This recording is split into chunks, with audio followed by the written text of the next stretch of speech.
Okay. Yes sir. अब chemical properties में देखो, केमिकल प्रॉपर्टीज में पहला है oxidation state. First is oxidation state. What is oxidation state? Oxidation state क्या होता है? जितना उसमें चार्ज डेवलप हो जाएगा उसी को हम क्या कहते हैं? Oxidation state. जैसे मैंने कहा अभी नाइट्रोजन में 3 माइनस चार्ज, तो इसका ऑक्सीडेशन स्टेट -3। जितना उसमें चार्ज डेवलप होगा उसको उसका ऑक्सीडेशन स्टेट कहते हैं। ये समझ में आया? ऑक्सीडेशन स्टेट जितना चार्ज अपियर होगा, और ये वेरी करता है, ये अलग अलग होगा सबके लिए। Yes sir. तो वो चार्ज है जो, अब देखो जो 15 ग्रुप के एलिमेंट होते हैं ये जनरली -3, +3 और +5 तीन ऑक्सीडेशन स्टेट शो करेंगे। -3, +3 एंड +5। ध्यान रखना कि जो भी 15 ग्रुप का मेंबर होगा जनरली -3, +3 और +5 ऑक्सीडेशन स्टेट को शो करेगा। लेकिन -3 oxidation state top to bottom decrease हो जाएगी। ठीक है, टॉप टू बॉटम डिक्रीज होगी। यानी कि जैसे बिस्मिथ है तो बिस्मिथ -3 ऑक्सीडेशन स्टेट को शो नहीं करेगा। ठीक है, समझ में आ रहा है कि बिस्मिथ -3 ऑक्सीडेशन स्टेट को शो नहीं करता। +3 ऑक्सीडेशन स्टेट जब आप टॉप टू बॉटम जाओगे तो इंक्रीज होगी, टॉप टू बॉटम जाने पे इंक्रीज होगी। यानी कि बिस्मिथ +3 ऑक्सीडेशन स्टेट को शो करेगा।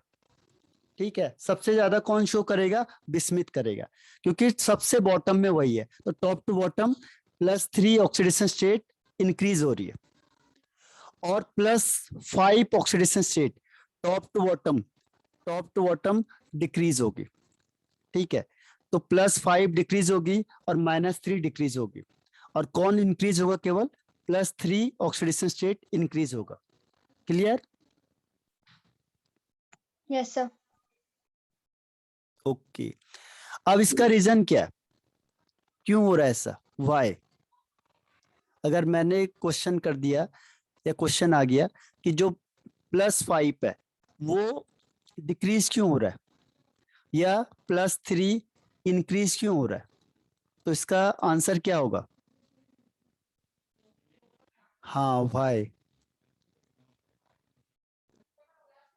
वही मैं पूछ रहा हूँ क्वेश्चन कि why +3 top to bottom decrease होता है, सॉरी +5 डिक्रीज होता है और +3 इंक्रीज होता है टॉप टू बॉटम, क्यों? इसका आंसर किसी को पता है? सर +5 हाँ, डिक्रीज होता है। हाँ, +5 टॉप टू बॉटम डिक्रीज होगा। यानी कि जैसे बिस्मिथ है तो बिस्मिथ ने Cl5 किया, तो यहाँ पे Cl की ऑक्सीडेशन स्टेट होती है -1। अगर आपको ऑक्सीडेशन स्टेट नहीं आता है तो उससे पूछ लो आप, नहीं तो आपके क्वेश्चन नहीं बनेंगे इसमें, क्योंकि इसका बेसिक पॉइंट है ऑक्सीडेशन स्टेट। अब आप इसको x मान लो। अब क्या होगा? x प्लस Cl के 5 है तो 5 इंटू -1 इज इक्वल टू 0।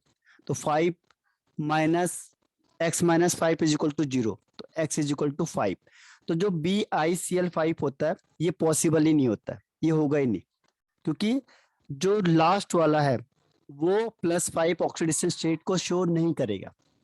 ठीक है, अब उसका आंसर क्या है? देखो मैं आंसर बताता हूं आपको। एक नाम सुना होगा आपने, इनर्ट पेयर इफेक्ट। सुना है किसी ने इसका नाम? Inert pair effect, yes sir. Class 11th में। Shweta yes sir. और अंकित, सुना आपने inert pair effect? No sir. Okay, देखो इनर्ट का मतलब क्या होता है? अनरिएक्टिव। Inert means unreactive. एक ऐसा पेयर होता है जो अनरिएक्टिव हो जाता है, उसको रिएक्ट नहीं कर पाता। अब जैसे बिस्मिथ है, बिस्मिथ में 83 प्रोटॉन है। अब बिस्मिथ का हम करते हैं तो क्या करते हैं, यहाँ पे लिखते हैं जिनॉन, इसके बाद फिर 5d10, 4f14, उसके बाद 6s2, 6p3। अब देखो जो डी और एफ वाले इलेक्ट्रॉन होते हैं वो शील्डिंग इफेक्ट शो नहीं करते। अब ये शील्डिंग इफेक्ट भी पता होना चाहिए। शील्डिंग मतलब बचाना, ठीक है, शील्ड करना है ना, बचाना। तो ये शील्डिंग इफेक्ट शो नहीं करेंगे। जैसे न्यूक्लियस है, अब न्यूक्लियस में 83 प्रोटॉन है। अब इसके बाहर क्या लगे हुए हैं? शेल, 1 2 3 4 5 और 6, ठीक है। अब ये सेल लगे हुए हैं 6। अब क्या होगा कि न्यूक्लियस यहाँ से फोर्स लगा रहा है और ये लास्ट वाले इलेक्ट्रॉन पे, ठीक है, ये लास्ट वाले इलेक्ट्रॉन पे फोर्स लगा रहा है। अब क्या होता है कि 20 से ये इलेक्ट्रॉन उसके फोर्स को कम कर देते थे, लेकिन जो डी और एफ वाले होते हैं ये फोर्स को कम नहीं कर पाते, यानी शील्ड नहीं कर पाते, रोक नहीं पाते, इनकी पावर ही नहीं होती इतना। तो क्या करता है, जो न्यूक्लियस है वो पूरा फोर्स कहाँ लगाएगा? आउटर मोस्ट पे लगाता है और इसको अपनी तरफ ट्रैप कर लेगा। तो इसके सामने कौन दिखेगा? ये 6s, क्योंकि बीच वाले इलेक्ट्रॉन आपको सपोर्ट नहीं कर रहे हैं और इतना हाई नंबर ऑफ प्रोटॉन है, तो इसकी पावर बहुत ज्यादा होती है। तो इसके सामने जो दिखेगा उसको ये ट्रैप कर लेगा। अब इस इलेक्ट्रॉन को कहीं जाने नहीं देगा, तो इसको अनरिएक्टिव बना देता है, यानी इनर्ट बना देता है। तो इसीलिए इसे कहते हैं inert pair effect. Inert pair effect कि जो एस, केवल एस के ही इलेक्ट्रॉन की बात हो रही है बस। तो जो एस के इलेक्ट्रॉन होते हैं वो केमिकल रिएक्शन में पार्टिसिपेट नहीं कर पाते, ठीक है। तो इस इफेक्ट को हम कहते हैं इनर्ट पेयर इफेक्ट। अब जब ये 2 इलेक्ट्रॉन पार्टिसिपेट ही नहीं करेंगे तो आपके पास कितने बचेंगे? केवल 3 इलेक्ट्रॉन बचेंगे। आप इसी को डोनेट कर सकते हो या इसी के साथ कंबाइन कर सकते हो। तो इसीलिए ये +3 ऑक्सीडेशन स्टेट को दिखाएगा लेकिन +5 को नहीं दिखाता। तो इसका मेन रीजन क्या है? Inert pair effect. दोनों का एक ही आंसर है, इनर्ट पेयर इफेक्ट। समझ में आया अब ये inert pair effect? Sir repeat कर दो एक बार। Okay, Repeat again, sir. है Repeat again, please, sir. Okay. देखो ये न्यूक्लियस है, न्यूक्लियस के बाहर सेल हैं। अब 1 2 3 4 5 एंड 6, राइट। अब क्या होगा कि जो न्यूक्लियस है, न्यूक्लियस में 83 प्रोटॉन है, क्योंकि बिस्मिथ का एटॉमिक नंबर कितना है? 83। 83 means 83 proton is present in nucleus. In nucleus 83 proton is present, right? Means force of attraction is very high and the electron present in inner shell. अब इसमें से कौन कौन से इलेक्ट्रॉन जो D में है और जो F में है? The electron present in D and F is unable to shield, is unable to protect the outermost electron. ये रोक ही नहीं रहे, ये फोर्स लगाएगा तो बीच वाले सपोर्ट नहीं कर रहे हैं, ठीक है। अब सपोर्ट नहीं करेंगे तो क्या होगा? ये सीधा कहाँ फोर्स लगाएगा? जो इसके ठीक सामने दिख रहा है। और इसके सामने कौन सा दिखेगा? 6s। ये देखो बिस्मिथ होता है, 83 होता है, तो इसमें जिनॉन हुआ। उसके बाद क्या होगा? 4f14 5d10 6s2 and 6p3। अब देखो डी और एफ तो सपोर्ट ही नहीं कर रहे हैं आपको, अब ये रोक ही नहीं रहे फोर्स को। तो फोर्स डायरेक्ट कहाँ पे लगेगा? ज्यादा फोर्स डायरेक्ट कहाँ पे लगेगा? 6s पे, जो इसके सामने दिखेगा। देखो जो न्यूक्लियस है, न्यूक्लियस के जो ठीक सामने दिखेगा, ये इसको क्या करेगा? टाइटली बाउंड करके रखेगा, ठीक है। क्यों? क्योंकि इसकी पावर बहुत ज्यादा है, 83 प्रोटॉन है, और जो बीच के इलेक्ट्रॉन है वो शील्ड नहीं कर रहे, रोक नहीं पा रहे फोर्स ऑफ अट्रैक्शन को। तो इसके सामने जो दिखेगा उसको रोक देगा। तो ये जो 6s का इलेक्ट्रॉन है ये इसको टाइटली बाउंड करके रखता है। तो इसकी वजह से क्या होता है? ये अनरिएक्टिव हो जाता है, ये रिएक्शन में पार्टिसिपेट नहीं कर पाता है। It is unreactive and can not take part in chemical reaction. तो अब क्या होगा? 3 electron is present in its outermost shell, तो यू कैन लूज और गेन और शेयर। तो यहाँ पे क्या होगा? +3 oxidation state is shown by bismuth, यानी कि जैसे जैसे आप ऊपर से नीचे जाओगे +3 ऑक्सीडेशन स्टेट इंक्रीज होगी और +5 कम हो जाएगी। क्यों हो जाएगी कम? क्योंकि 2 इलेक्ट्रॉन को कौन ट्रैप कर गया? न्यूक्लियस, ये इसको बाहर जाने नहीं दे रहा है। तो इस इफेक्ट को हम कहते हैं inert pair effect. Inert means unreactive. इसने क्या किया, न्यूक्लियस ने इसको अनरिएक्टिव कर दिया, तो इसीलिए इसका नाम रख दिया इनर्ट पेयर इफेक्ट।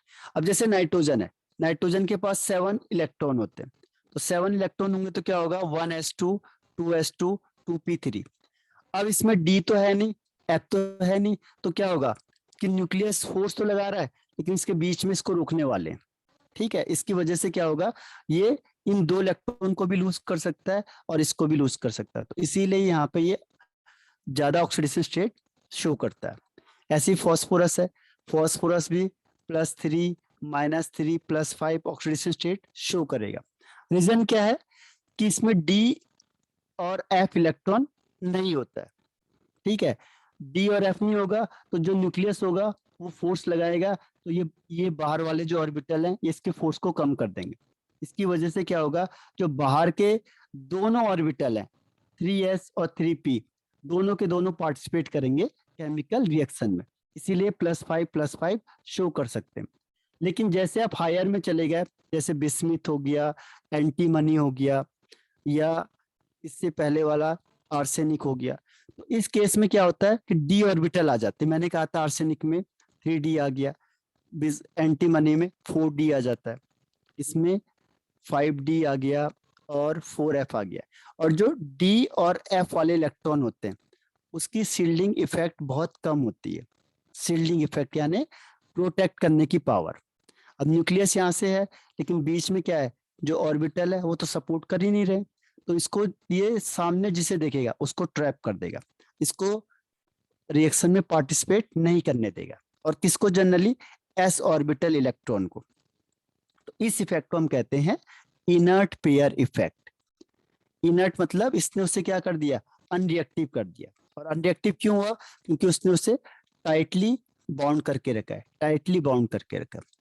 जैसे आप वो आपके हाथ बांध दिए टाइटली तो आप क्या हो जाओगे, अनरिएक्टिव हो जाओगे, फिर आप कुछ नहीं कर सकते। पैर भी बांध दिए तो आप कहीं जा भी नहीं सकते।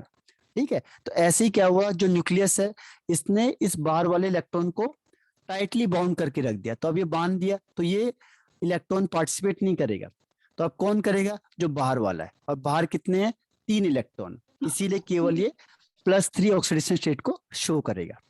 क्लियर है अब? Yes, sir. Okay, Shweta, Ankit, Yes, sir. Ankit, Yes, sir. Is it clear?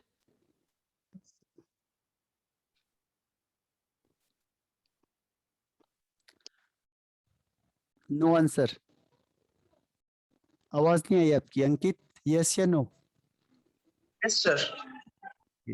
अब देखो, नाइट्रोजन के साथ अलग केस होता है। पहले आपको पता चल गया -3 +3 और +5 इन जनरल वे में। ठीक है, ऑक्सीडेशन स्टेट होगी।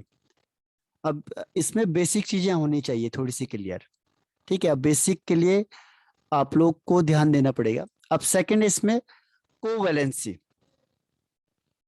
तो मैक्सिमम कोवैलेंसी जो होती है, maximum covalency, maximum covalency means कोई जानता है क्या होता है, what is covalency? Covalency means होता है जितने नंबर ऑफ इलेक्ट्रॉन शेयर करेंगे आप, number of share pair of electron is called covalency. ठीक है, तो इसमें एक्सेप्शनल केस होता है, nitrogen show only 4 maximum covalency, जबकि इसके पास 5 इलेक्ट्रॉन है लेकिन कोवैलेंसी में ये 4 ही मैक्सिमम शो करता है, बस 5 नहीं करता। इसका रीजन क्या है, देखो जैसे आपने नाइट्रोजन बनाया तो 1s2 2s2 2p3, तो इसमें s के 2 इलेक्ट्रॉन हो गए और इसमें p के 3 इलेक्ट्रॉन हो गए, 1 2 एंड 3। अब इसके पास कितने बॉक्स हैं, 4 बॉक्स हैं। देखो 1 2 3 4, अगर ये शेयरिंग करता भी है तो कितना करेगा, ये 4 ही शेयरिंग कर सकता है बस, एक यहाँ पे, एक इसके साथ, इसके साथ, इसके साथ। तो इसकी मैक्सिमम कोवैलेंसी 4 हो सकती है बस। अब 5 क्यों नहीं हो सकती, क्योंकि इसमें d ऑर्बिटल नहीं होता है, 2 में 2d नहीं होता है, इसीलिए because of absence of d orbital it can't, nitrogen can't extend its covalency. That is why its covalency is 4 only. इसमें क्या क्वेश्चन आता है आपके पास कि बताओ PCl5 is possible but PCl5 is possible but NCl5 is not. Why? ठीक है, Due to covalency. PCl5 is possible but NCl5 is not. Why? क्या आंसर दोगे आप? Sir, due to covalency. हाँ, due to covalency means nitrogen show maximum two covalency. ठीक है, nitrogen show only 4 covalency. ठीक है, नाइट्रोजन की मैक्सिमम कोवैलेंसी कितनी होगी? 4. ठीक है, यस या no? Yes, sir. Yes, sir. इस नाइट्रोजन की मैक्सिमम कोवैलेंसी कितनी होगी? Sir, 4. +4. हाँ, तो इसीलिए वो NCl5 शो नहीं करेगा क्योंकि उसमें 5 कोवैलेंसी हो रही है. ठीक है, तो ये 5 बॉन्ड नहीं बना सकता है, 4 ही बना सकता है बस. ठीक है, तो इसीलिए वो कह रहे देखो NF5 NCl5 is not possible, ये बन ही नहीं सकता है. बाकी बना देंगे, जैसे इसके बाकी ग्रुप के मेंबर कौन है, जैसे नाइट्रोजन, फॉस्फोरस, आर्सेनिक, एंटीमनी और बिस्मिथ, तो बाकी बना देंगे. जैसे PCl5 बन जाएगा, AsCl5 बन जाएगा, SbCl5 हो जाएगा. ठीक है, तो ये बना देंगे लेकिन ये नहीं बना पाएगा. तो इसका रीजन क्या है कि नाइट्रोजन की मैक्सिमम कोवैलेंसी 4 होती है, 5 को शो नहीं कर सकता. क्लियर? Yes, sir. अब बताओ डिसप्रपोर्शनल रिएक्शन किसे बोलते हैं? What is disproportional reaction? What is disproportional reaction? किसी को पता है? No, इनको sir. डिसप्रपोर्शनल किसे कहेंगे? कि the reaction in which an element, एक एलिमेंट का ही ऑक्सीडेशन होगा और उसी का क्या हो जाएगा? रिडक्शन हो जाएगा. एक ही एलिमेंट का ऑक्सीडेशन होगा और उसी का क्या हो जाएगा? रिडक्शन हो जाएगा. तो उसे कहेंगे डिसप्रपोर्शनल रिएक्शन. ठीक है, an element undergo oxidation as well as reduction. ठीक है, इज कॉल्ड डिसप्रपोर्शनल रिएक्शन. अब देखो ऑक्सीडेशन और रिडक्शन पता है किसे कहते हैं? ऑक्सीडेशन में क्या होगा और रिडक्शन में क्या होगा? सर ऑक्सीडेशन में gain of oxygen and reduction में gain of hydrogen. And loss of oxygen. Okay, अब बताओ ऑक्सीडेशन नंबर के टर्म्स में बताओ. ऑक्सीडेशन नंबर इंक्रीज होगी या डिक्रीज होगी ऑक्सीडेशन में? Sir, decrease. डिक्रीज. अच्छा, आप बताओ श्वेता. सर ऑक्सीजन इंक्रीज होगी और हाइड्रोजन डिक्रीज. नहीं, ऑक्सीडेशन नंबर. अच्छा, नंबर हाँ डिक्रीज. और अंकित? Sir, decrease होगी. नहीं, तीनों गलत बोल गए आप. इसमें ऑक्सीडेशन नंबर इंक्रीज होती है. ठीक है, ऑक्सीडेशन में ऑक्सीडेशन नंबर क्या होगा? इंक्रीज होगा. और रिडक्शन में क्या होगा? ऑक्सीडेशन नंबर डिक्रीज होगा. ठीक है, Decrease. अब जो नाइट्रोजन है वो +1 से +4 तक जो भी ऑक्सीडेशन स्टेट होगा उसमें डिसप्रपोर्शनल रिएक्शन शो करता है. देखो रिएक्शन में आपको दिखाता हूं. ये देखो पहली रिएक्शन HNO3. अब इसमें ऑक्सीडेशन आपको पता होना चाहिए. देखो HNO2. ठीक है, HNO2 में क्या होगा कि H को आपको पता है H का +1 होना चाहिए, ऑक्सीजन पता है आपको -2 होता है, नाइट्रोजन अलग अलग शो करेगा. तो नाइट्रोजन को कैसे निकालेंगे ऑक्सीडेशन स्टेट? पहले हाइड्रोजन का +1 लिखेंगे, नाइट्रोजन के लिए X मान लो, ऑक्सीजन का 2 है इंटू -2 इज इक्वल टू 0.